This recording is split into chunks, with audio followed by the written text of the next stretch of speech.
the things that happen in, like what you're describing of your childhood up there in northern Canada and working under a very, a northern sun, which has really extreme long summer days.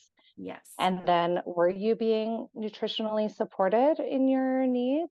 Were No. you being emotionally supported in your menarche and everything that entailed? Or was it just kind of like, okay, put on a pad and go, girl? So thankfully, my mother's side of the family, we celebrate our menarche. Our menarche gets Mhm, celebrated. That was mhm, you're a woman now, my mom crying, like all the things, we got mhm, to call all the aunties and everyone's all excited. And then it was very mixed messages because my mom would be excited for the menarche, but then we would also get like very much, you girls aren't wrapping up your pads properly and dad's grossed out and while he's taking the trash Oh out and my, all of this. And so it's oh like, God. but all of that said, it was Mhm. celebrated for the menarche. That was it. Okay. Yeah. But then as the flow, it's happening Every every month. month, Now you it's like, okay, just you just you just deal. deal with it. Now, Hmm. thankfully, I cannot relate to women who have immense menstrual cramps. I've never had those in my entire life.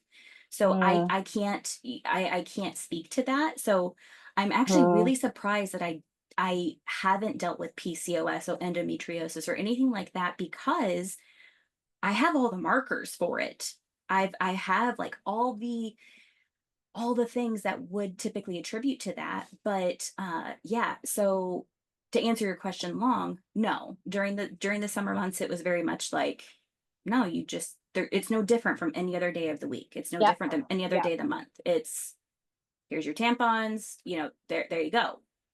I That mean, that that was was it. so the messaging. That was so the messaging of that Yeah. era was like, girls can do anything. Just put on a tampon and go Go swimming. swimming. We're just as good as the boys. In fact, we're the same as the boys. And honestly, I'm just like unraveling those Yeah. threads more and more as time goes on, and the cost of trying to act as if we have a circadian schedule as opposed to an infradian schedule like men, like the cost just compounds Yes. over the years. I mean, if I could go back in time and just, I think this is what we're doing now is Yeah. we're like we rest on those days. We take things off our plate. And you look at those Yeah. cultural traditions where women are considered unclean, quote Dirty. unquote, and Yep. they do not, but they do not cook on those 5 days.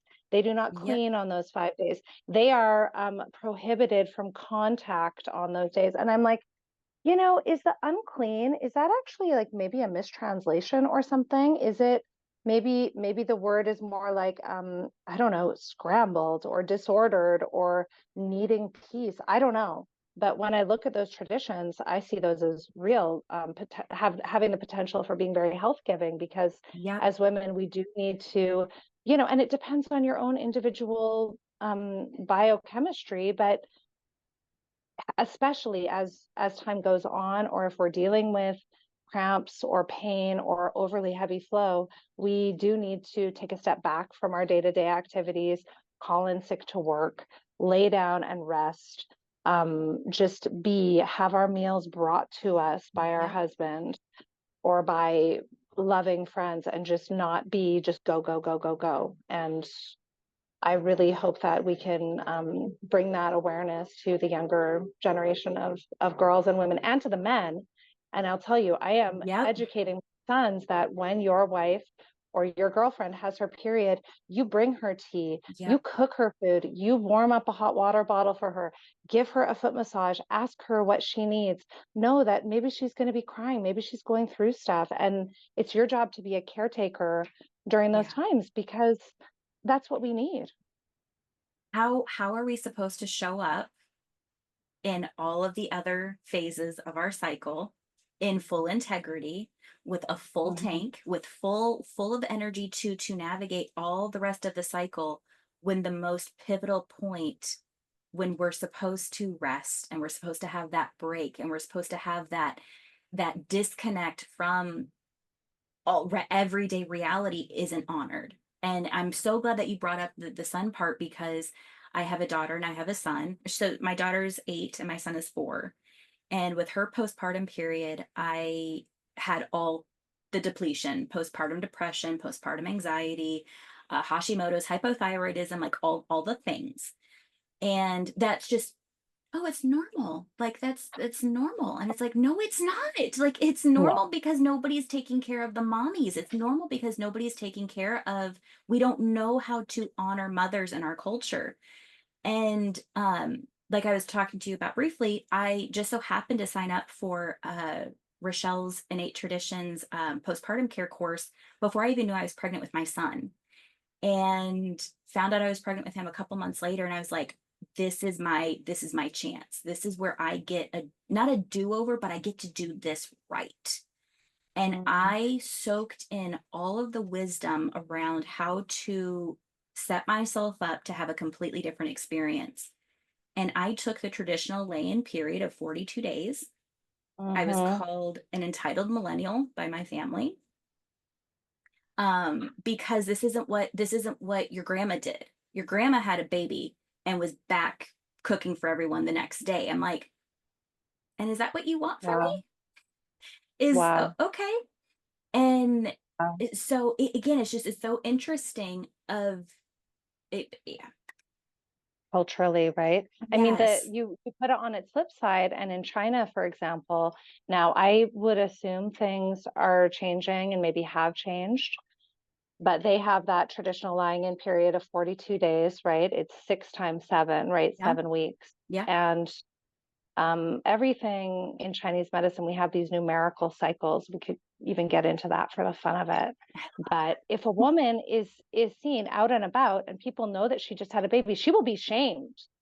She will be like, whoa, like, go home, cover your belly button. Like, what, are you still bleeding? Are you out and you're bleeding? I mean, it would be Yeah. seen as shocking. And Yeah. women will be, the tradition there is you, and I had a few of my professors tell me they were in bed breastfeeding, and they had their grandmothers and their mothers literally almost force feeding eggs to Yes. them, because the Yes. eggs are considered really important, because the eggs will help allow your breast milk to transmit enough Mm. retinol and copper to make it so that the baby's eyesight will be good for the rest of their life. Oh, Okay, so it's wow. this initial 6 weeks of breastfeeding in Chinese medicine thinking is what gives your kid good eyesight for the rest of their life. And that's a one-time chance, you know. Yep. Not to say we can't improve our eyesight Yep. later in life or whatever, but that transfer that happens during the first 6 weeks is really important. I mean, I had one of my teachers, she said she would just feel nauseated. She's like, another egg, but she had to eat 8 eggs every single day. And Oh this my woman weighs like gosh. 100 pounds, but she had to eat 8 eggs every Oh single my day. gosh. So yeah, we need to get back to this, and that makes me so sad to hear that you had to be shamed by your family, because we are so vulnerable and so cracked open during postpartum. I mean, I had a couple things with my family as well, and it was like a knife.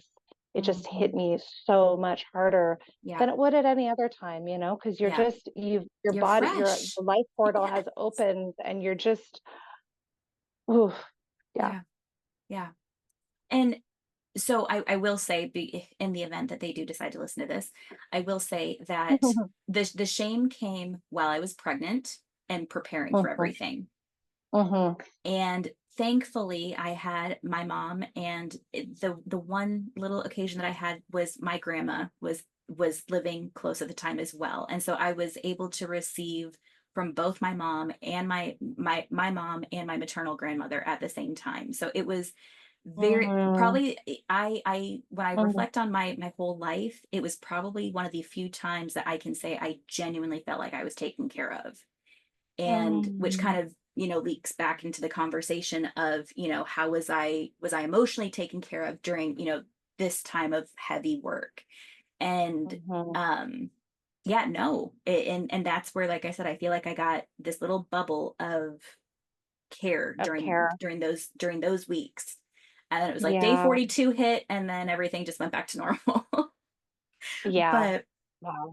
but I brought that up to say that since then, when my postpartum, cycle, my postpartum moon came back, I was like, this is what I'm doing. I'm not cooking, I'm not cleaning, I'm not doing anything Mm. while I'm bleeding. And our whole Yeah. family pivoted, and my kids Wow. love when I'm bleeding because they get specific snacks. We get extra cuddle time. Like we're low key Mm, for these 5 days. And so, like you said, mm, my son gets to see how my husband takes care of me during this time.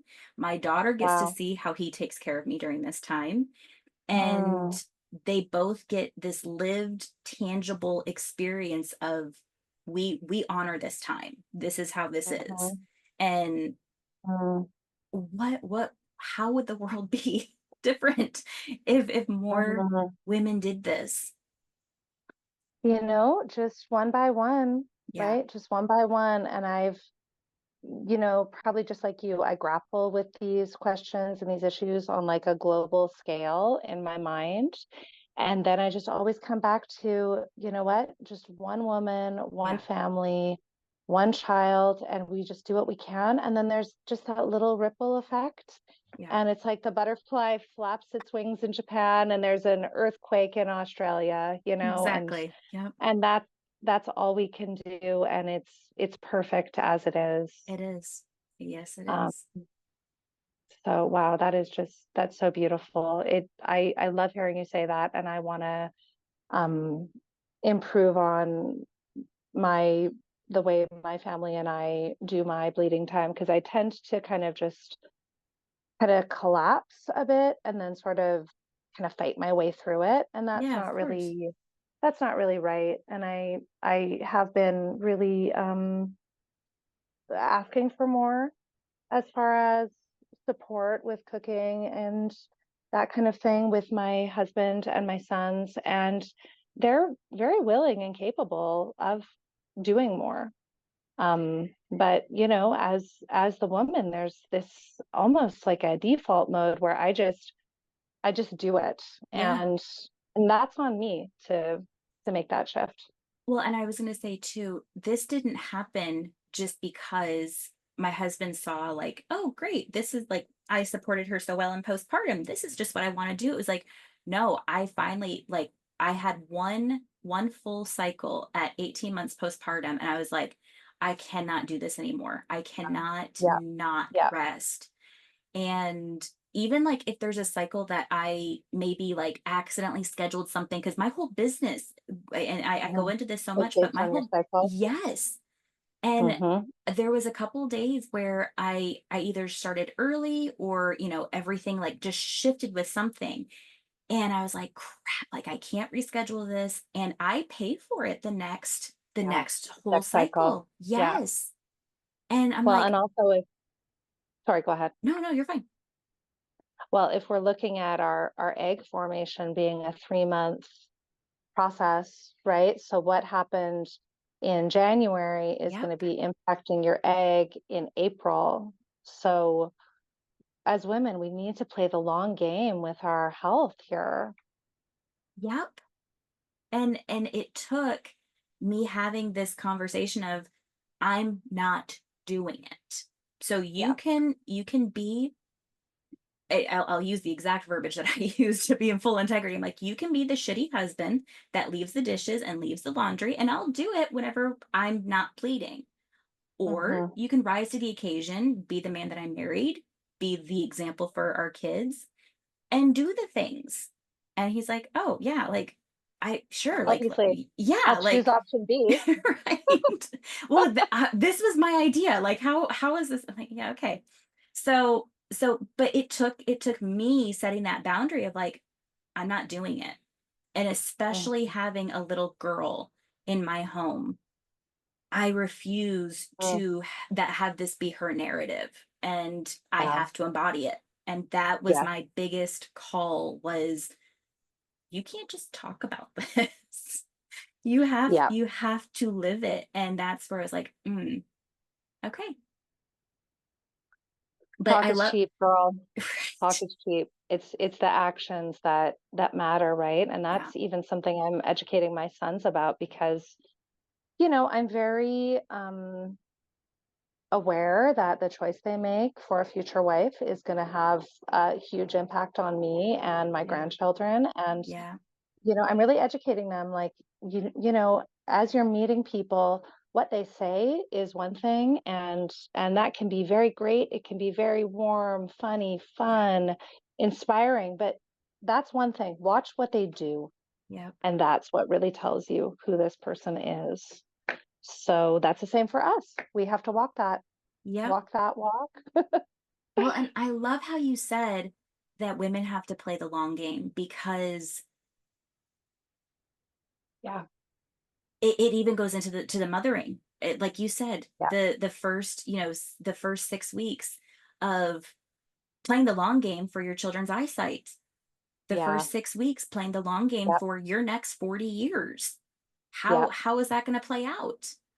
This isn't yeah, just because I want to sit and rest today because I'm tired.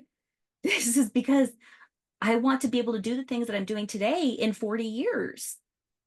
yeah, I yeah, don't personally want to see myself in adult diapers at 60 because I didn't take this rest. yeah, yeah. Amen, sister.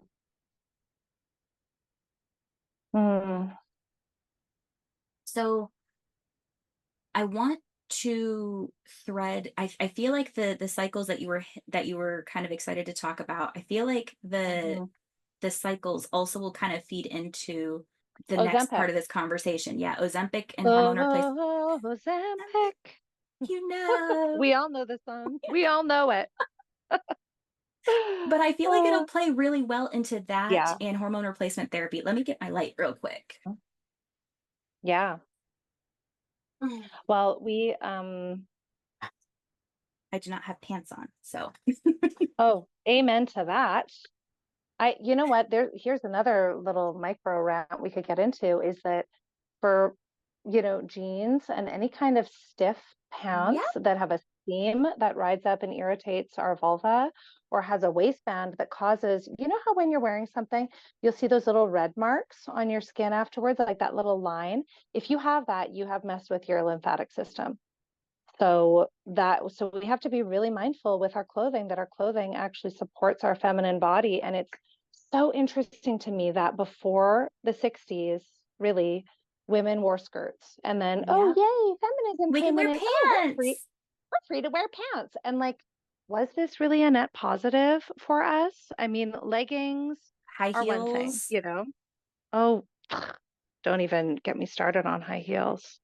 But yeah, I mean, I just think there's so many things that we were kind of Yep, taught that this was a liberation, when actually us putting on blue jeans as a society, I do not think has been a net positive for women's health, or for the way men look at women either. Because when men are looking at women as a juicy ass showcased in a pair of blue jeans, they're getting a certain signal sent to their sexuality that's very different from a nice hourglass figure with a skirt sweeping over the derriere. That place where our thighs and our booty meets is like literally a bullseye to a man's sexuality. And I'm in no way shaming women. Women can wear what they want, but it does have an effect. And if we want men to look at us as a partner, as a spouse, as a woman that they want to caretake and that they want to go through cycles of life and sexuality with, we're not going to be that hot bullseye ass woman 24/7, right? So, yeah, and I pants. it also changes. I feel like you can't say somatically it doesn't change your energy when you're in a dress versus when you're in pants. Yes, I feel like a little absolutely. fairy princess when I put on my dress. I can get dressed no problem. Get dressed like with, my clothes, like my pants, my shorts, all the stuff and, loose cotton, elastic, love my Mhm. breathable clothes. And I come downstairs and I'm not sexualizing any conversation that I have with my kids, but I come downstairs like, okay, like where are we going?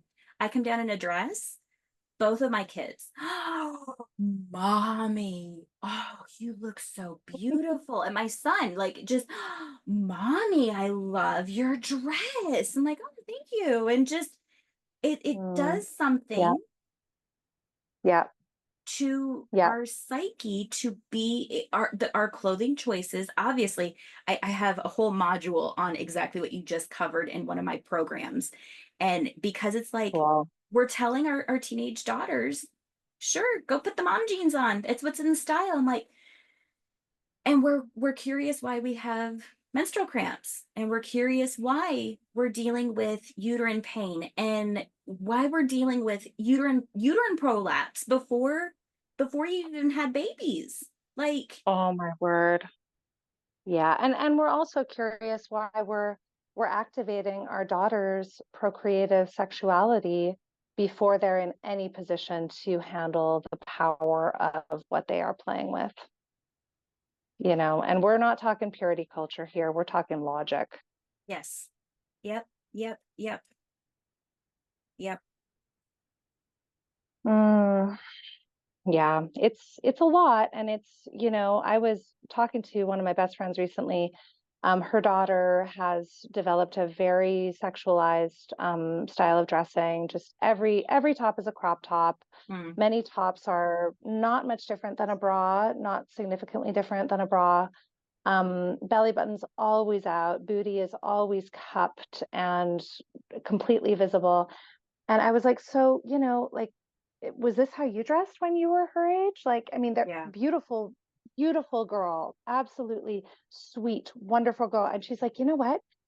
That's the clothes they sell for teenage girls now. Yes. She goes, she goes out to the mall, and those are the clothes that are available. So basically, she's kind of just picking and choosing off the rack. Whereas, during our era, the late 90s, early 2000s, we were choosing, just a tank top with spaghetti straps and a pair of jeans or a long, broomstick skirt or something. And sure, we had our way of making everything a little bit more hot Risque. and risque. Yes, we did, but it was, the way the teen girls are dressing now, that would have been what a stripper wore as she took the stage. That would not have been what you wear to the grocery store. And I'm not in any way shaming or judging teen girls because, hey, we all want to be hot and have fun and look beautiful. And I get it, but it's culturally, it's, it's a lot. The sad thing is, it's not even starting with teenage girls. It's because Yeah, I you have know. two boys. Comparing my Yeah. daughter's 2-year-old shorts to my son's Oh, 2-year-old yeah. shorts, Yes. It's which disgusting. I would say, I mean, that's a whole tangent in itself that we could get into. Uh-huh. But yeah, Uh-huh. it is the style. It is Yeah. normal to see 10-year-olds in crop tops. 10 year And olds, booty shorts. 10-year-olds that are doing their makeup a billion times better than I've ever. Like, you know how to contour. I'm Oh, like, what is what is contouring? Like, yeah. what wrinkles are you trying to hide? You have a skincare routine? I'm like, Wow. for what? Yeah. You're I fresh know. out the oven, It's babe. What? I know you're perfect. You're flawless, glowing little skin. My sister has two daughters, and she has been such a fierce warrior mama in this regard, and Mm, she has always it's loosening up a little bit now that her older daughter is 11 and developing more of her own style, but it's like no crop tops, no belly button, no bikinis. And she has consistently chosen shorts and pants from the boy section that were still very much gender neutral and yeah, not trying to like overly masculinize the girls, but just being like, we're going to have something that you can play comfortably in and yep, not worry about your vulva peeking out. yep. So she has been a really fierce mama in that regard, and Mhm. I see a lot of moms doing that, and the girls are so cute, just beautiful, playful, feminine, but very balanced, very strong little girls, and they have not had their tender body displayed in an inappropriate way. And I just really admire moms like her and like you who Yeah, are being very thoughtful with how they raise their daughters. yeah, yeah. It's yeah, yeah. Like I said, whole nother tangent for a whole other time. Yeah, yeah, sure is. But Well, let's get into body fat and body size and Ozempic. And I have a kind of a fun little segue. We have a saying in traditional Chinese medicine, skinny youth, fat elder. And Ooh. yeah, and I assume that saying probably has like a cooler translation in Chinese. I don't really remember, but skinny youth, fat elder. And basically what they're saying is, so imagine your typical girl in her 20s, skipping meals, flying around, busy, Girl dinner. doing this, doing, yeah, oh, girl dinner, all that. And then as she hits her early 40s, mid 40s, the kidneys and adrenal system, which in Chinese medicine is intimately connected with the thyroid, just gives out because they have been upregulating Yeah. during this entire, span during her 20s and 30s. If she wasn't fueling her body with glucose and food, what was there to give her energy? Her kidneys, adrenals, and thyroid. Now in her 40s, those systems are exhausted and now she becomes puffy, waterlogged. She's gaining weight without even eating anything. And she's like, what's happening? And this is a very, very much known health pathway in traditional Chinese medicine. So I think a lot of us right now are experiencing that. Yeah. And it's, the chickens come home to roost. Yeah. They always come home. So whatever choices we make in life, choices we're led to make, choices that we're encouraged to make will have an effect, and there's no escaping the law of sowing and reaping. Yeah. So here we are. Just sitting with that. Because again, a lot of people want to sit and talk about how, oh, Americans, I mean, again, that another conversation for another time of comparing Americans and North Americans to Europe and other parts of the world and how our food system is obviously being weaponized and all the things. Yeah. Yeah. But it's interesting because we look at, a lot of people want to say, oh, look at this picture on the beach and like everyone was skinny and Mm. everyone was thin. It's like, Yeah, they're okay, also all the women are 20 too. that was exactly what I was just going to say Mhm. is, but if you look back at the pictures of the omas, if you look back at the pictures of your grandmas, Mm. they They were weren't, puffy too. yes. Yeah. So Yeah. that's what came to mind when you were Hmm. saying all that is like, no, we're romanticizing the 20-year-olds being Hmm. thin. Yeah. Although I will say now, the body shapes that I do see on young ladies in their 20s, I feel like I'm seeing maybe about half of the women are looking beautiful and curvaceous and the way you would hope a young lady in her early Mhm. 20s would look, and then the other half are big and puffy and their faces look tired. And for me, in my early 20s, we were still at a time, this is the late 90s, early 2000s, we were still at a time where almost all women in their early 20s were maintaining a normal body size. Not to say we didn't have our eating disorders and our body dysmorphia, but we were Mhm. not carrying a big spare tire around our middle. We did not have to use chafing cream between our thighs. We were not having to shop at plus size stores. And that unfortunately is becoming the reality for a lot of young ladies. Yeah.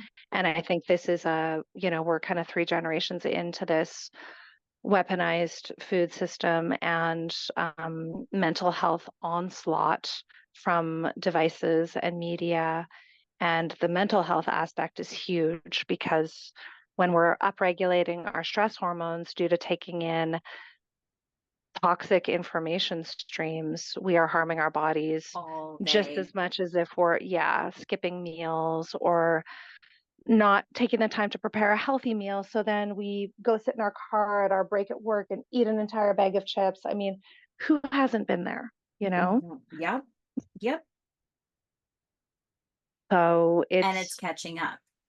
yeah, and it's catching up with women younger and younger. And Yep. that makes me so sad because, gosh, you just want to be pretty in your early 20s. You just want to be pretty and attract a spouse and start a family or a partnership. And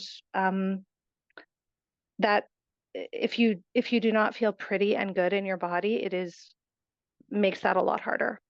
It narrows your choices a lot. It narrows your choices and you start to settle in areas that you wouldn't Oof. elsewise do. That was probably horrible Wow. grammar. But yeah, it Hmm. puts you in a place where, oh sure, I'll take it because you're gonna take me how I am. So sure. And then that plays Yeah. out in all the procreation. Somebody who, again, talking about our cycles and talking about, being on birth control and all these other things, it changes who you would end up with. It changes who you would naturally select. So it's the same Hmm. thing with when our mental health is in such a low place and you're just going to take whoever will look at you, whoever will glance at you, like sure, let's go home. It's like Wow. Or I say, you're in a relationship that's subpar, it's abusive or low level emotionally abusive, but yet you're a young lady who's 40 pounds overweight, and you just, maybe it was hard enough to even find this relationship, and so you're like, okay, well, I guess it's good enough. Yep. And I wouldn't procreate with you otherwise. Yeah. Yeah. And here we are Yeah. making babies in these very situations. Yeah. Mm. It's really nice to talk about body size and body weight in a way that's coming from a very much more of like a logical place than a wounded or emotionally charged place, because I know I've been through my journey with body dysmorphia. I'm sure you have. I mean, who hasn't? Who hasn't? But at this point now, I can use the word fat as an adjective that's not emotionally charged. And I think if we can get to that place as women, we can actually really start to heal. Hmm. And if that means healing at the size you're at now, or if it means healing and supporting your body and going through a healthy body recomposition process Hmm. and developing more lean body mass, larger tissue of your liver, larger Yeah. tissue of your kidneys, more nervous system, more myelinated gut mass, and then decreasing that puffy water weight, that's where we want to be, but that process is not fast. No. Not fast, And and it in should to, not be fast. and in today's day and age, no, I want fast. I don't Hmm. I'm not waiting. Yeah. 30 days, quick fix. Lose 5 pounds in 1 week. I mean, yeah, it's just, and another factor I will say is, if you do any form, not you personally, but any of the women, girls, ladies out there listening, any form of crash dieting where you lose weight fast, you are harming your thyroid, adrenals, kidneys. And when you gain the weight back, it's going to become that much harder to lose it again, because you've gone through a very unhealthy metabolic process. And every time you tax those organs, they are more drained of vital cell salts.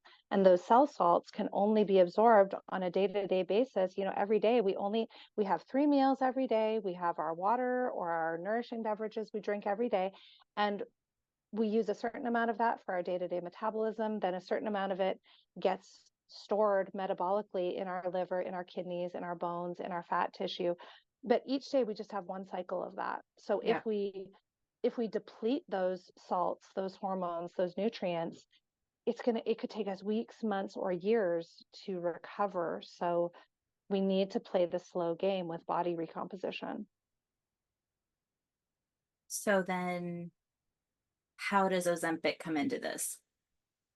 Oh goodness. I almost, like, when I just think about Ozempic, I almost see this like almost like a black um cloud over people's hearts and their minds, and I just see a sadness and a Mm, desperation and a almost like a satanic offer being made by the medical industry through the white coat minions to people who are hungry, who are sad, who are tired, who are desperate, who have tried and failed and tried. And now they're being offered this peptide that simulates a satiety hormone that's generated by your gut. So you take it and you feel full. and it slows your gut motility. So whatever you eat stays with you for a long time, and your body goes into this kind of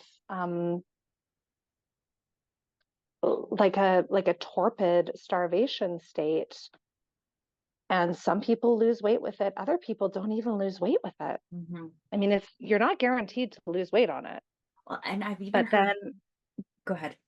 no, please continue. I've heard some other women who have jokingly, but like not jokingly, but jokingly, they're like, I ate straight through Ozempic. Like Ozempic didn't work because I just didn't affect me. I didn't have any Mm, of the things, and I just ate. Literally what they said is I ate right through it. And I'm like, interesting. okay, Interesting. so you overrode the overriding that you Wow. injected into your system, because what you're navigating is such deep rooted stuff Yeah. Yeah. that we're not looking at and band-aiding with food and band-aiding with just eating right through it. Like the Yeah. emotional component to this is not being looked at all.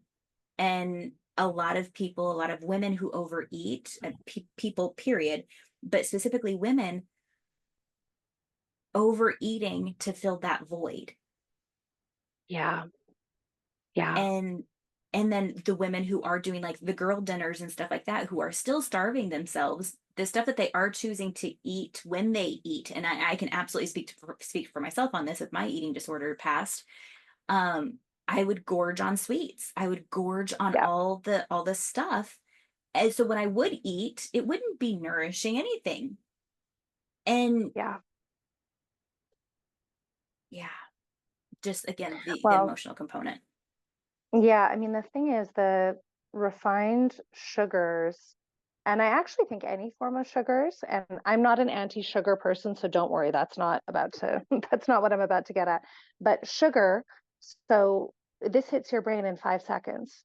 Your Mm, brain starts to get energized in 5 seconds of eating sugar, which makes, in my mind, um, seasonal fruit an absolutely amazing yeah. way to fuel your body, especially, during the summer. And I would say, during the winter, something like apples are a really great option. But, if you imagine, say we've been chronically restricting and putting our body into this semi-starvation state, which I did for years. For years, there was just this underlying mentality of eat as little as possible.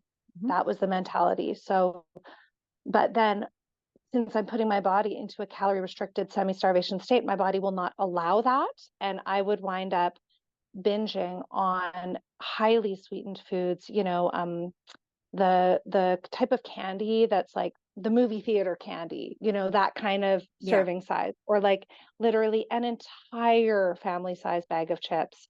And I would find myself doing that, after dinner, because Mm-hmm. this is my body's last chance to fuel itself before sleep. Yep. My body's like, oh, you've only had 1,200 calories today.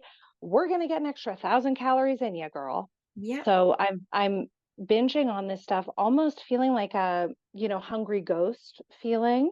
And this is happening over and over and over again. And it took me years to really understand what was happening because, of course, during those years of going through that in my 20s and probably up to about my mid 30s, um, even when it was happening, I was almost having like selective amnesia, as if like, oh, I didn't eat that bag of chips. I didn't eat that entire family size chocolate bar. I just, the wrappers get shoved into the garbage can and you just Yep. kind of move on with your day because it's always happening after dark, right? Yeah. You're not doing this in front of your friends. Um, so I think we have to remember that if we're doing any form of calorie restriction, our bodies will find a way to nourish themselves, but they will not be adaptive choices because at that point, you're just going to go for that food with a very low micronutrient to high macronutrient Mhm. ratio, right? Like say if you ate three juicy, ripe, summer ripened nectarines, you're getting all sorts of potassium and absorbable vitamin C. And I mean, that's just scratching the surface of what you're getting with that.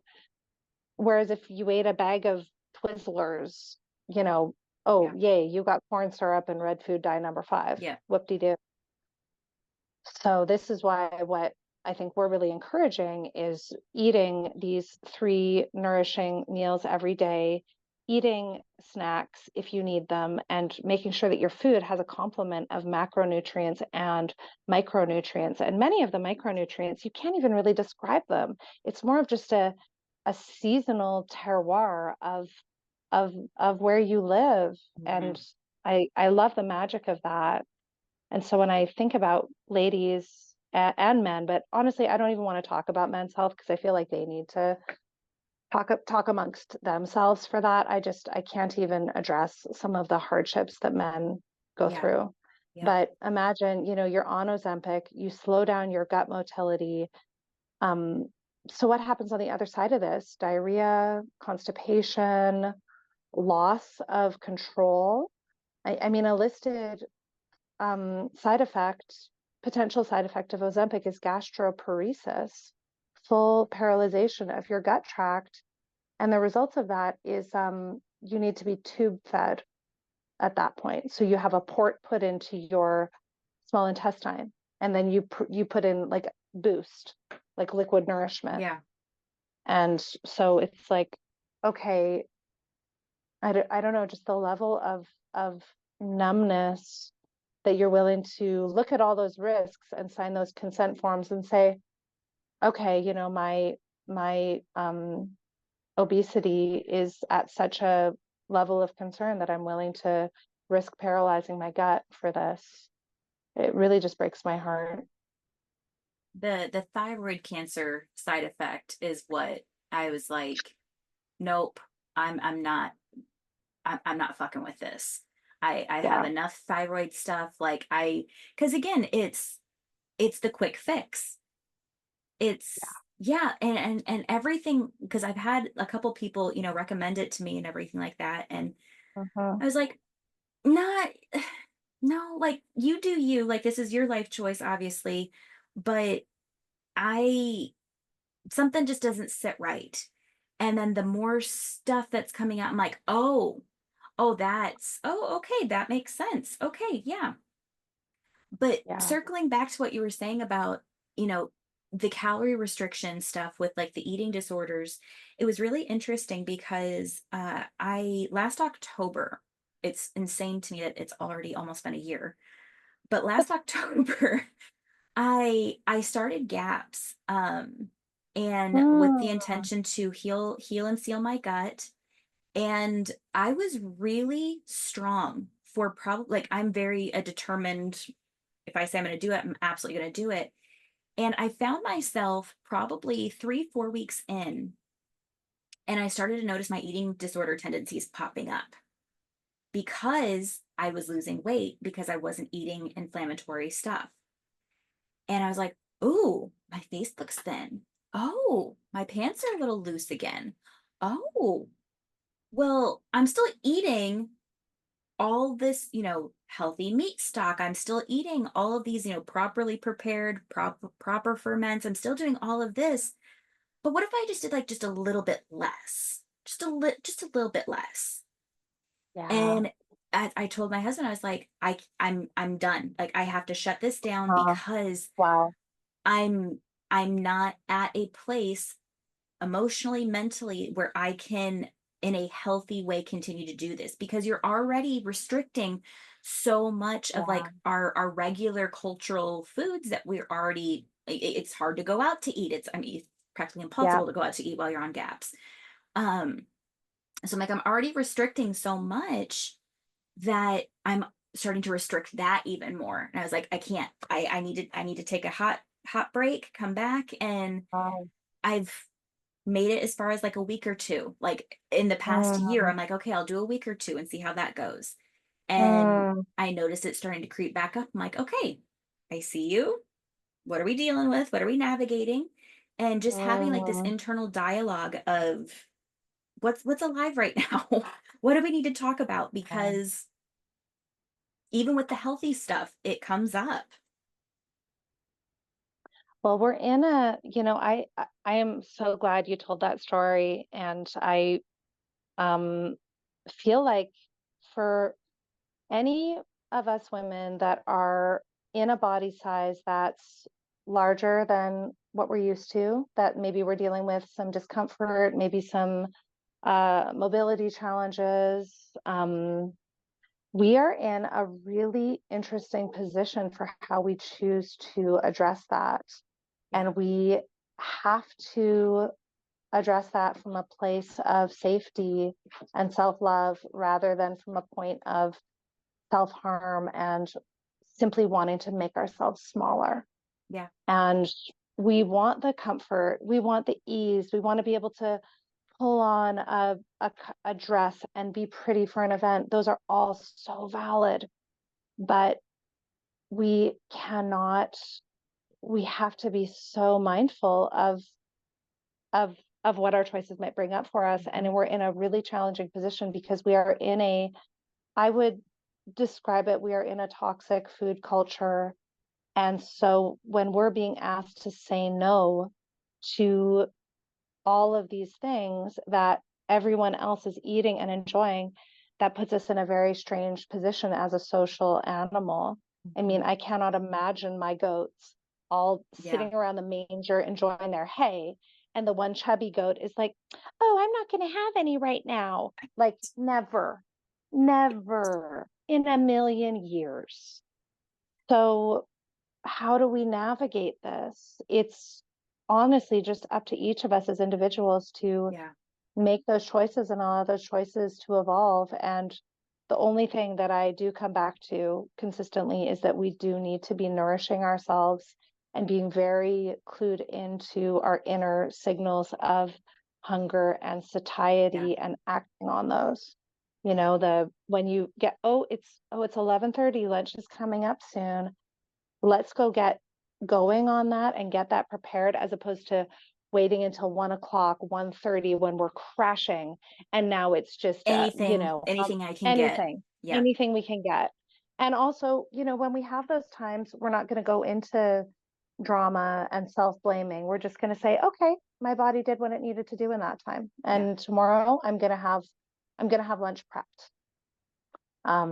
Also, okay, so we're at the birthday party. Maybe we can have a smaller piece of cake. I don't know. Maybe the cake isn't our favorite kind, so we're just going to pass. I don't know. Or maybe it is our favorite kind, and so we're going to enjoy a delicious slice. I think it's just I mean, it's like calling for such a level of presence and mental Yeah. health. And that needs to be another huge focus is our mental health. Yeah. Yeah. Well, and it circles back to the part that we were talking about with the postpartum and the menarche and like being on our cycles conversation also of I prepare these meals to make it to accommodate the whole family. I prepare these meals well in advance. They're soups, the exact same thing that I would be eating if I was postpartum. They're the soups. I put them in these little craft little containers that I can chuck in the freezer and they get Mm-hmm. cooked down on the stovetop and it's simple. But I Mm-hmm. set myself up for that success. It doesn't just Yeah. happen willy-nilly of like, oh, hey, Audrey's bleeding, so I need to go make the kids their dinner. I don't want what Audrey's eating, and I absolutely don't want what the kids are eating. And that's a whole nother conversation. But it's like making something from scratch in the midst of doing all these things. It's like, no, set yourself up for success. Mm-hmm. And Absolutely. not saying that I do my meal preps like, for the rest of my cycle and I absolutely just wing it a lot of the time also, but because this is so important to me and I think this is like really calling myself, up to this level of the invitation is there of you do it for this, why don't you do it for the rest of your cycle? I'm like, thank you for that. Mm-hmm. Mm-hmm. So, Yeah. Yeah. I mean, one thing that I um appreciate is I look at how like professional athletes and mhm, bodybuilders care for their bodies. And they do their once a week meal prep. They do their twice a week meal yeah, prep. They are extremely mindful to fuel their bodies for the level of performance they're trying to achieve. And to me, children and cycling women in some ways, we're very similar to bodybuilders or professional athletes. I mean, children are bodybuilders. Yes. Yes. Literally, they are bodybuilders. Yep. So when I'm fueling my children, I actually really take a lot of inspiration from that world, and obviously from ancestral foodways, Weston A. Price, all Mhm. that wonderful stuff. But I'm like, we're getting our protein, we're getting Yeah. our fat, Yeah. we're getting our carbs with every meal.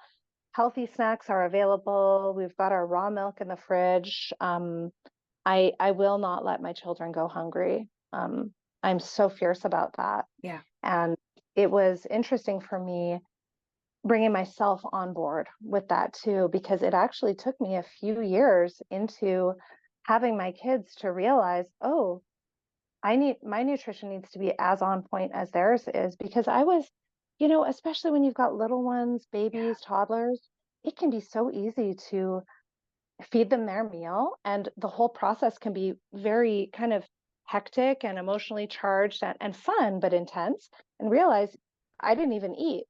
Yeah. And then if you're coming back to that restrictive mentality, which I was in during those years, then I would just think, oh, great, no problem, you know? Um, and I think I could have, at this point, here I am, age 44, dealing with a body that's puffy and holding about 50 to 60 pounds of extra body fat. You know, I was 50 pounds less 4 years ago. And if I had fed myself Yeah. with my children during those years, I don't think I would be where I'm at now, because I upregulated my thyroid and my adrenals and my kidneys during those years to such an extent that I reached a certain point where they gave out. So for young moms, eat, sleep when the baby sleeps and eat when the baby eats. Yeah. We have to Yeah. include ourselves in that circle of care. And we can. We're so capable of it. But it takes that mindset to realize that we are worthy of that care. We are worthy of that love and that nourishment. Which So, again brings up the same thing that we talked about also with like the generational stuff. It's like, well, if I didn't see my mom eat, if I didn't see my grandma eat, and yeah. how many of us can speak to the fact that we got into diet Oh, culture because of our moms, yes. because of our Yeah. grandmas, because of our aunties. Yes. So it's God bless them. it's it's taking a literal on almost like on a cellular level of turning the Mm, ship around, yeah. because I haven't seen this modeled for me. I haven't seen this displayed for me. So on a lot of levels, also, it's talking about a lot of, because you talk about being worthy. It also brings up a lot of internalized misogyny with these conversations. Ooh, it sure does. And again, I would argue that a lot of our moms and a lot of our grandmothers were in these misogynistic relationships. And so Mhm. again, to see all of these things played out, it takes a special kind of woman to reclaim that responsibility of, oh, I've seen how it plays out for this generation. I've seen how it played out for this generation. I don't want that. Mm, And I don't think we give ourselves enough credit when we are making these choices, the small choices every day, and then that they grow, they compound over time, and we it is do. going to pay off for something in the long run. Yeah. We are going to see the benefits eventually. Yeah. It's just not the quick easy fix. And I love the fact how you did like the peptides in quotes, because i i I shook my head and legit had probably one of the biggest belly laughs that I have had in a long time, because I saw a she is now a health coach who promotes peptides, but absolutely Mm. Ozempic. And that's how she lost all of her weight, was Ozempic, but now she's a health and fitness coach to help you Oh lose my goodness. weight. And I'm She like, must be raking it in. she is. And that's the part that I'm like, how is the cognitive dissonance this strong with you that you're peddling this as a peptide and saying that, Uh-huh. "Oh, and I took I B12." It's like, "No, it's not the same Mm, thing. It's not the same thing." And it's heartbreaking because again, it's the same thing of women thinking like, "Oh, I can't afford Ozempic. I can't afford this. I can't afford that. But what I can afford is a couple coaching sessions with her, and this will fix it. And I'll lose 5 pounds in mhm. a week. I'll lose 5 pounds in a month." And it's like, you can if you go get the same peptides that she's peddling also. Wow. Is it an off-brand Ozempic that she's has access to, or? I it's it's the active ingredients in Ozempic, but it's not like what is it, Wegovy or whatever it's called. It's not a designer brand name, but it's absolutely Interesting. being peddled as peptides and vitamins. That's how it's being peddled, and it's like, no, when you actually read the because I was like, what are you doing? And I read all of Yeah. this and like, it's Ozempic. It's absolutely Ozempic, but you're selling it as a Mhm. peptide. Like, what? Yeah, I think as women, something that's come up for me being at a larger size. I mean, I have always been a beautiful woman with a really nice hourglass body shape. And yes, I had my dysmorphia, I had my disordered eating, but I would catch men's eye all the time. Mm, I've modeled for years. I pulled a really high level professional musician for a spouse. I've always had that hot body shape, right? So now I don't. And I'm sitting in this being a little bit sidelined, right? And yes. feelings have come up for me of envy, of why does she have this and I don't? And all this stuff, and I'm sitting with these feelings and I'm not acting on them. Mhm. I'm processing them. I'm doing the work. Truly, I am doing the work. And I think about ladies like maybe this coach who was sitting at an overweight body size and she found something that worked. And now she has what she wants and she wants to share it. And I have compassion for that. And I know Yes. you do. I know you Yes. do too, but I'm Yes. just trying to put myself in her shoes and just think, in her mind, she's offering people the magic key. She's Exactly. offering people the genie in the bottle. And she maybe does not know what we know about the human body and about how these things do come home to roost. And it would be very interesting if we were able to follow this lady for the next 40 years of her life and see what happens for her, see if she is able to maintain this, see Yeah. if she develops breast cancer or thyroid cancer or needs a radical hysterectomy or develops arthritis or and Yeah. I think I sincerely wish her all the best and maybe she's going to thrive and be doing well and that would be awesome. But for women like us who are, I imagine, I mean, I am just so deeply rooted in my literally my womb's connection to the earth Mhm. and the moon. That is my compass. And so I have to find a different way. That's Yeah. just who I am. It's, I have to, Yeah. and I think it is one of those things where I'm kind of two minds where on one hand, I really honor women's individual journey and where that takes them with body composition, with choices to access plastic surgery, with whatever. One part of me is like, hey, I get it, girl. Like Yeah. we're living in a world with toxic beauty standards, and you getting those things gets you access to certain rewards that you need right now, and I have so much compassion for that. And then there's another part of me that says, well, how does your daughter feel when she sees you changing your ancestor's nose? And here she is at age 10 and she's got the nose too. Now she's just ticking the clock down until she turns 18 and she can do it too. Like Yeah. where does that where does that put us on a macro level culturally? So I guess maybe what I mean is I have so much compassion on an individual level culture for the women, but on a macro level, I do believe this is causing harm on a larger scale. Yeah. I know for me, when my daughter was born, well, I can't say when my daughter was born. Probably when she turned 3 or 4 is when I stopped coloring my hair. And I colored it just because I liked being a redhead, not to cover up grays. Like I cannot wait to go gray. That is something that I am like, yes, like let's embrace the old wise crone. I want to embrace that so much when that time comes. But I just liked how I felt as a redhead. And I was like, Hmm. she has the same hair It's color I spicy. have. Yeah, it is. And I'm like, we have the same hair color. So what am I telling her?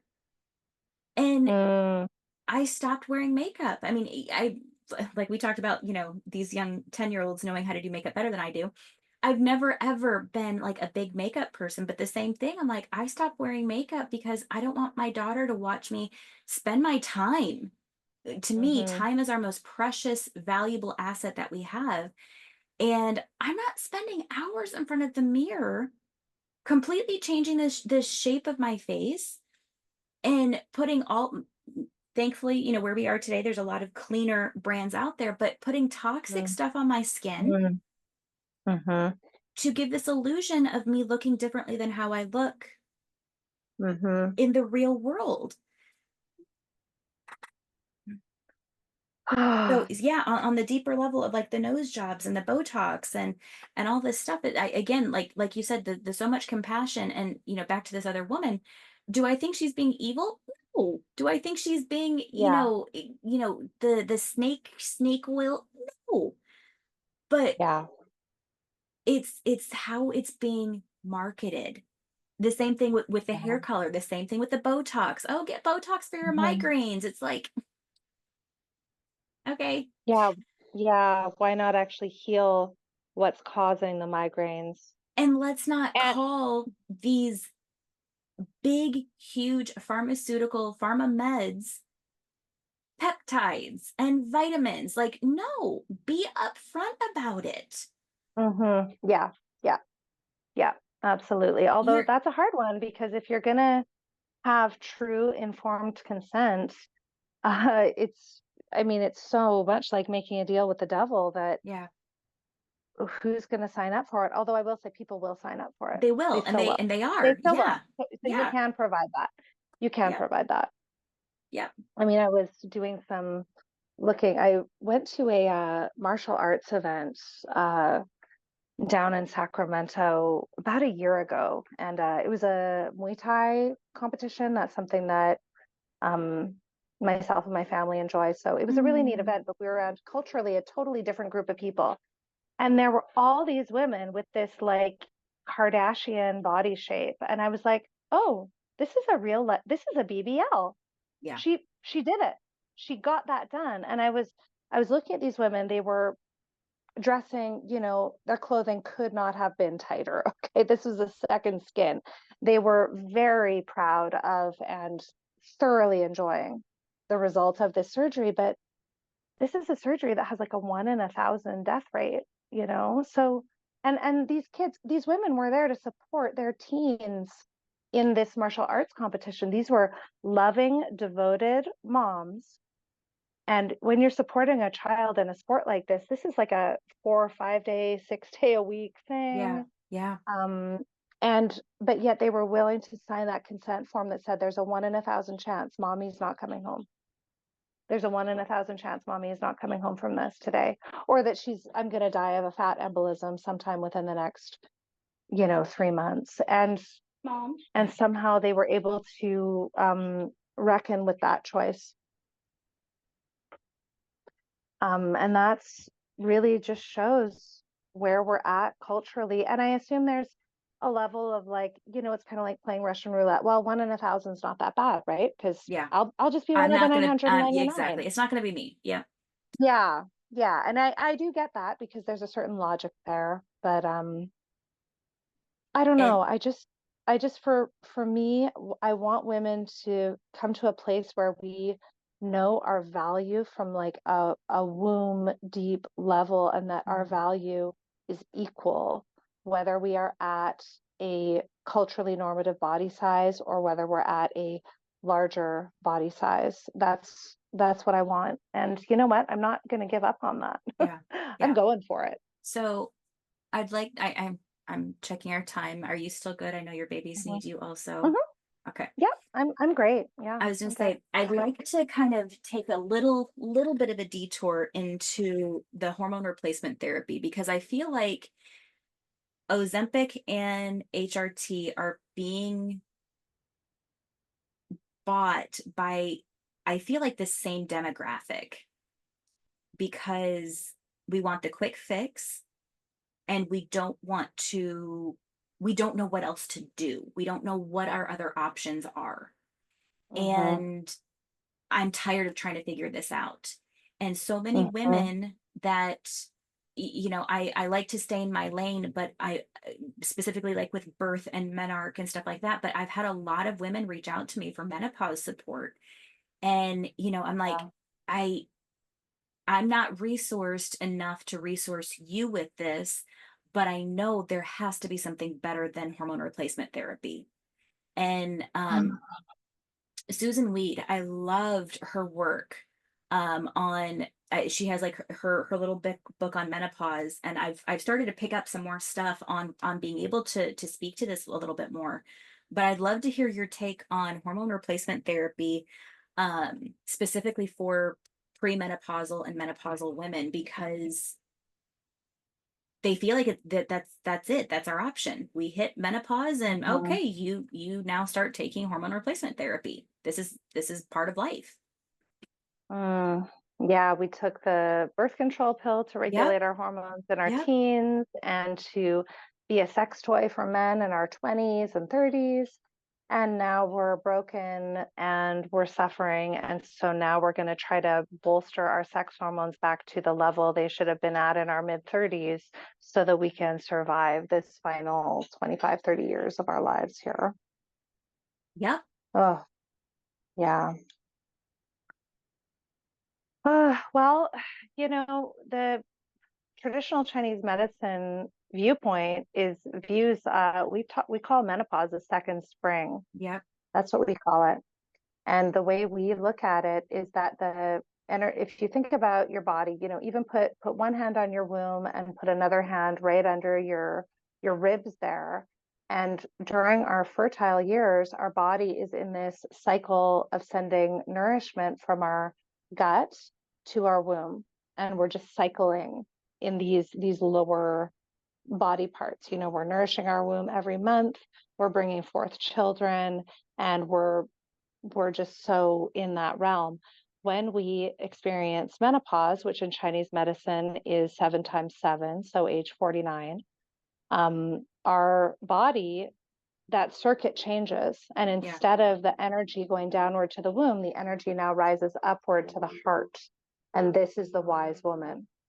This is the grandmother who is there to inspire, ground, heal her family, manage the family's resources. So we don't look at it as a negative. We look at it as a time in life when women are actually can achieve a lot of freedom, can achieve a lot of success, financial success. Mm.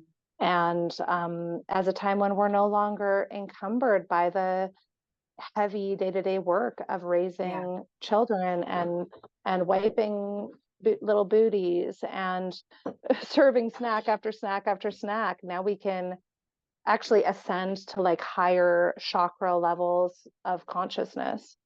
And you'll see this in indigenous tribes as well. This is when women start their shamanic work. Mhm. In Chinese medicine, which is inherently a shamanic tradition, we actually don't believe that it's appropriate for women to do the shamanic work during our reproductive years, because during those years we need to be very grounded on earth to nurture and nourish our children. Whereas once we've achieved menopause, now we can literally go to battle in spiritual warfare, and we can do that safely. We shouldn't be Mm. doing that when we're raising little ones, because we just need to be really grounded for them. Well, So sorry, because please go ahead. no, I was gonna say because that ties into like the altered states that we go into during pregnancy, during childbirth, Mhm. And I feel like we're in these altered states with our babies until they're at minimum 7, Mm-hmm. to still Yes, have a piece tethered to their reality. Kevin.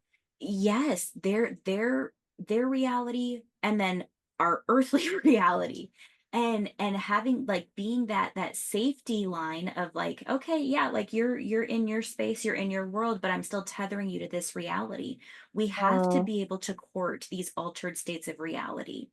And mm, again, we're talking about babies after babies in a lot of these situations. mm-hmm. So it's like, okay, great, Yeah. your youngest baby, you're in my situation, my oldest is 8, my youngest is 4. I'm still in the thralls of altered states of consciousness with them. This is why, Yeah. I love that. co-sleeping cross-culturally, we our literally our biology, our physiology is not to go into those deep states of sleep so we can respond to our babies in the middle of the night. It's like Mm, we're constantly in this altered state of consciousness until that season of life is closed. So that makes so much sense why mm-hmm. why we need to be grounded more, because we're in this ebb and flow for so many years. Mm-hmm. Mm-hmm. Yeah. Yeah. And another factor is, the Chinese medicine way of thinking. It's so based on an indigenous peasant life way, which meant that as a woman, you were having another child every 2 to 5 years, like Love that. clockwork, Yeah. so you would be, during your lifetime, you would probably raise 5 to 7 children, maybe more. And you might lose several of those Mhm. children to fevers, to diarrheal deaths, to um, just a cold that turns into the flu, that turns into whatever, Yeah. So women were really, we were discharging our sex hormones through Mhm. childbearing, right? And so that's actually going to create a healthier hormone balance than what we do as Western women, which is, at least for our generation, this kind of millennial generation, is we pop out a couple babies in our late 20s and early 30s, and then we're just relentlessly cycling during Mhm. our late 30s through our 40s and our 20s. The cycling after cycling after Yeah. cycling is Yeah. actually in Chinese medicine not considered healthy. Yeah. So we're in a bit of a weird place, because what we're being asked to navigate in our bodies is not what women would have ever navigated in the past. So I don't have a perfect answer for this at all, because Yeah. I actually have a part of me that wonders if the relentless cycle after cycle after cycle is actually depleting our sex hormones more than it would if we were just having another child in 3 or 5 years. Yeah. I'm curious about that. I've never Um, I've never put it through that perspective before, but it makes total sense. yeah. Yeah, it's worth pondering. And I do wonder for women who are in that perimenopause, menopause phase, if, those basics of eating 3 nourishing, healthy meals a day and resetting their circadian rhythm and minimizing stress, how much that could help. Mm. And I would imagine for a lot of women, it would help a lot. Yeah. Um, But if you've only started to apply those holistic basics to yourself when your body's already in crisis, Yeah. it it's might not be enough. You It, showing up that to might the not ATM asking for more. It's like you haven't made any deposits. Yeah. Deuces. exactly, Sorry. Yeah. exactly. So that's why, I'm really thinking for women, let's nourish ourselves while we are still cycling, Yeah. in the hopes and the expectations that our menopause transition will be relatively smooth, and that we're going to experience that ascending of our energy as opposed to like a burnout, right? Because to me, when when we're thinking of these menopause symptoms of hot flashes, of joint pain, of mental and emotional instability, skin rashes, all those kind of like symptoms where you can just feel the fluids of the body are not enough, Mm-hmm. that kind of thing. Um, oh gosh, I kind of lost my train of thought there. Oh, vaginal dryness, vaginal atrophy. Mm-hmm. Um, I'm just thinking we really need to try and stock ourselves up now. Yeah. And I think especially like with the the resurgence, I know, bless the 60s and 70s that, home birth became more and more prevalent in the United States. And what Hmm. I'm tracking is more and more women are even leaving the home birth, the traditional home birth setting of having a licensed midwife or like a wise woman, to attend them. And they're wanting to go like the more free birth, quote unquote, free birth or autonomous birth option Hmm. because they're wanting to take this more women that I'm finding are wanting to take more of a authoritative role when it comes to how they're handling their bodies, how they're fueling their bodies, how they're birthing their babies. And a lot of us are starting to like, okay, I know what the medical model has to offer me for birth. I know what the medical model has to offer me for quote unquote birth control. Um, I'm gonna like we're peeking behind the curtain a little bit to see it's like I don't want what they have to offer me for menopause because Hmm. they don't know what they're doing.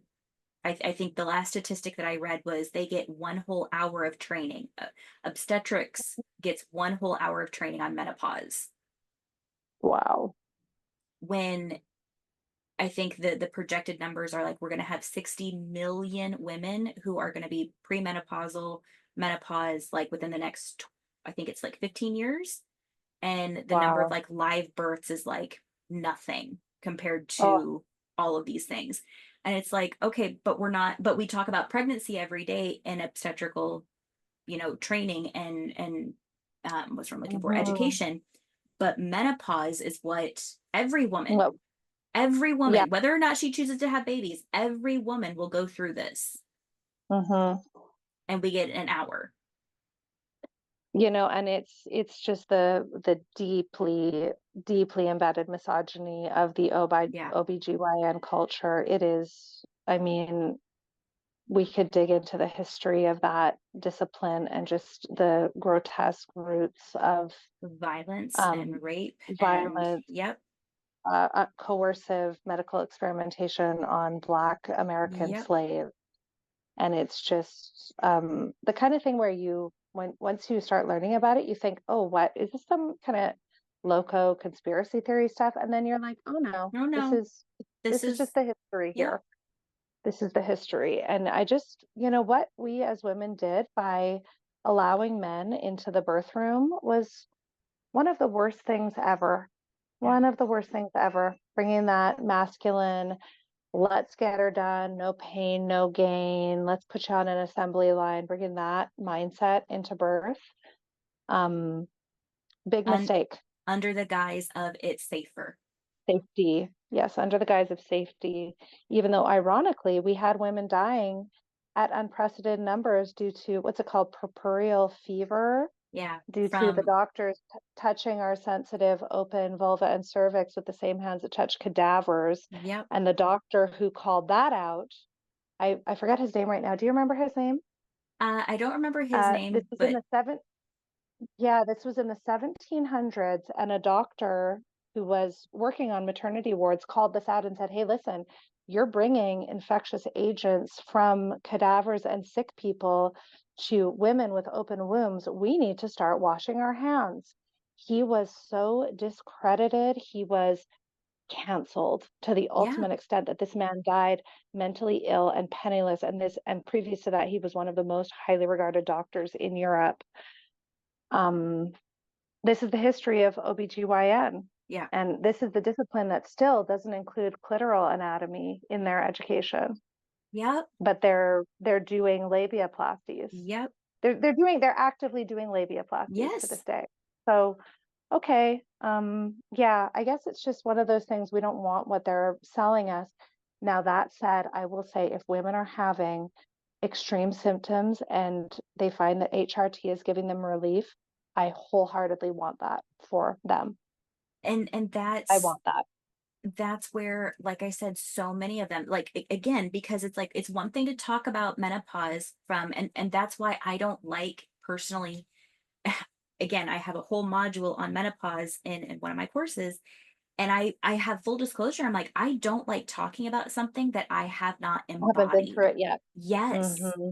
I agree. I agree. And so I am speaking about this purely from a theoretical standpoint, Mm. purely from a anecdotal Curiosity. standpoint. Yes. And what I hope for myself. And like you said, no shame in if this is what you're, if what you choose to Hmm. get, then get. But Hmm. again, if we can have these conversations with women in their 20s and 30s and 40s Hmm. before they hit 49, again, I think, 40s is still being, what's speaking terms wise, it's speaking with the seven cycle wise, 40s, is that too late to be having these conversations? Well, if that's when we're starting, then that's got to be good enough. I mean, I would hope that for that we actually are having these conversations with our children. Yeah. I know I am. Yep. I know I am. But the irony of living in these human bodies that are, Chinese medicine understands everything about the human body. Everything. There's no gray areas, there's no confusion, there's no Yeah. idiopathic disease in Chinese medicine because they've been studying and the body in a living state. This tradition goes back to what we call the ancestral super people. Mm, Now, what these super people are, whether they were some sort of extraterrestrials, Neanderthals, giants, who knows? But that's how far back this tradition goes. yeah. I mean, if you go to China, like people live this Yeah. life, and we can bring that to Western culture. I mean, we were highly interrupted by the witch burnings, Mm, right? yep. Highly interrupted by the witch burnings, and then also by the Rockefeller Yep. medical industrial complex.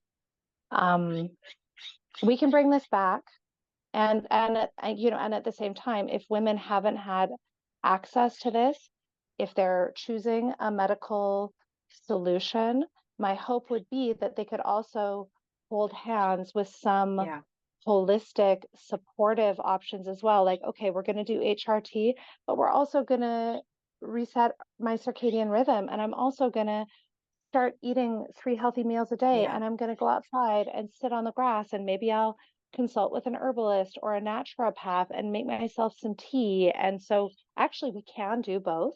Yeah. And Yes. in, Yes. in China and Japan, we have this wonderful way of using both allopathy and traditional medicine hand in hand, and it's very effective. Mhm. So it doesn't just have to be one way.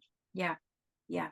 I mean, theoretically, a woman could go into the hospital choosing her elective cesarean because she has had a previous cesarean and maybe she's in extreme fear that she cannot break through. She could make that choice in Mhm. full conscience with her heart, and then she could go home and do her 42 days of Yeah. lying Oh, in and eating absolutely. chicken broth. And I Yes. know that we are both holding space for that Yes, a hundred absolutely. percent. And what where I am today is not where I am years ago. But where I am Hmm. today is own your choice. Yeah, Don't own it. don't don't make excuses of, well, my Yeah. doctor Well, let I had me, to. my, yes, it's like, no, ma'am. Own it. Yeah. Say it with your chest. This is what Yeah. you're doing. Oh, well, my doctor Yeah. scheduled me for an induction. I'm like, did he go to your home and drag you out? No, he didn't. Yeah. You Yeah. showed up for that induction. And that's Yeah. okay. It That's is. It is okay. okay. Yeah. But own it, because you're the Yeah. one who has, and I think that really applies to all these topics that we've covered. You are the one who has to live with the The results of that choice. consequences, good, bad, indifferent. You're the one who has to live with it, Yeah. not the OB who attended your birth does not know you from the woman in the next room. He's golfing today. Right. He's golfing today, girl. You're the one at home with the episiotomy scar, okay? Yep. And yeah, I am so with Yeah. you. And the first step to healing, if you've had a disenfranchised medical experience, the first step to healing is truly saying, okay, you know what? Where was I at that time in Yep. my life that I chose to walk through those doors? Yep. And can I have softness for the girl and the woman that I was that day? And Yeah. can I hold her and forgive her and say, listen, we're not going to do that again. Yeah. Yeah. Hmm. Mm, mm, mm, mm. I have thoroughly enjoyed this conversation, Mm, like me 1,000 too. times more than I expected to, which I already had really high hopes for it. So, Oh, yay. You are such a cool woman. I just love oh, I wish you lived thank in my you. town. You would be at my house every week, girlfriend. I would love to. I know your goat videos and all your yummies and Mm. everything. I'm like, "Ah, yes, thank you. And That's super, super special to me. Thank you for that. well, I hope we'll reconnect again. And Yes. I have some very exciting news on the podcast front myself. I am starting a podcast soon with a co-host who I'm not Congratulations. gonna mention here, but this co-host is someone that will make you jump up and down and scream, "Squee!" So, yeah, so I we'll be am talking to so you excited again. for you. Oh, I love that. Thank Yeah, you so much for yeah, that. Thank you. yeah. Well, I am Awesome. super excited that the world gets to hear more than just the 30-second reels from you because you have so much wisdom to share Aw. with the world, and I love how we as women get to be creative about how we share our wisdom. So, Mm, I love that for you. thank you for that. Absolutely. Well, have an amazing rest of your afternoon. You as well. Thank you. Thank your family for facilitating your time, and I will. so much blessings to you and yours. Mm. You too. Thank you. Bye.